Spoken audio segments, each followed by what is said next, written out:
কিভাবে video viral করবেন। তো গাইস আসসালামু আলাইকুম, আমি আছি আপনাদের সাথে খোকন আহমেদ। এর ভিডিওটা হচ্ছে আপনি কিভাবে ভিডিও ভাইরাল করবেন এবং কিভাবে ভিডিও বানাবেন। অনেক আপু মেসেঞ্জারে অনুরোধ করার পরে ভিডিও বানাচ্ছি, তো কিভাবে ভিডিও ভাইরাল করবেন। আমরা যারা পেজ নিয়ে কাজ করছি, যারা প্রতিনিয়ত ভিডিও বানাচ্ছি, তাদের একটা চিন্তা, একটা ভিডিও আপলোড করার পরে একটা চিন্তা করি, আল্লাহ তাআলা তুমি এই ভিডিওটা ভাইরাল করে দাও। আমরা অনেক সময় স্বপ্ন দেখে থাকি যে আমাদের কোনো একটা ভিডিও ভাইরাল হয়েছে বা হবে, এটা নিয়ে সবসময় চিন্তায় থাকি। তো আমরা কিভাবে ভিডিও বানাবো, আমার এক হচ্ছে আমরা কোয়ালিটিফুল ভিডিও বানাতে হবে। দ্বিতীয় নম্বর হচ্ছে বিশেষ করে ভিডিওর চাইতে ভিডিও যদি একটু নর্মাল হয়, আমাদের ভয়েসটা অনেক ক্লিয়ার হতে হবে, কারণ ভয়েসটা মেন ইফেক্ট করে।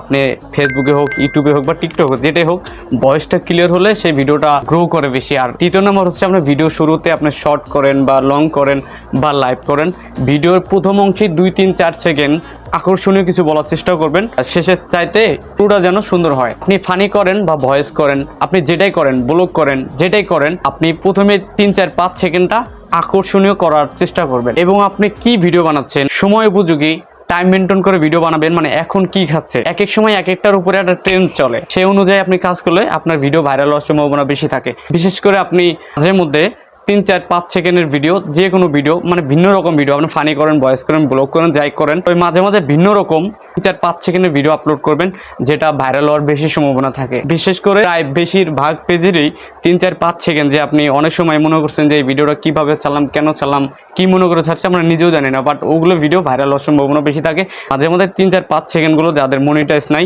বা ভাইরাল হওয়ার মানে খুবই দরকার, আর 3-4-5 সেকেন্ডের ভিডিওগুলো আপলোড করতে পারে। বা অনেক সময় দেখা যায় 3-4-5 সেকেন্ডের ভিডিও যারা মনে করেন যে ইনকাম কম, কিন্তু বাট মাঝে মাঝে এই জন্য আপলোড করবেন যে ওগুলো ভিডিও ভাইরাল হলে আপনার পেজের রিচ এনগেজমেন্ট একটু বেশি থাকে। আজকের মতো এখানে বিদায় নিচ্ছি, পরে ভিডিও হবে আপনি কিভাবে ভিডিওতে সাউন্ড লাগাবেন, কিভাবে একটা ভিডিও কালারফুল এবং ভয়েস ক্লিয়ার এবং ভিডিও এডিটিং কিভাবে করতে হয়, এবং কোথা থেকে সাউন্ডগুলো নিলে কপিরাইট আসে না, বা কিভাবে সাউন্ডগুলো আপনি ইউজ করলে আপনার ভিডিও কোয়ালিটিফুল হবে। তো আজকের মতো এখানে বিদায় নিচ্ছি, আল্লাহ হাফেজ, বাই বাই।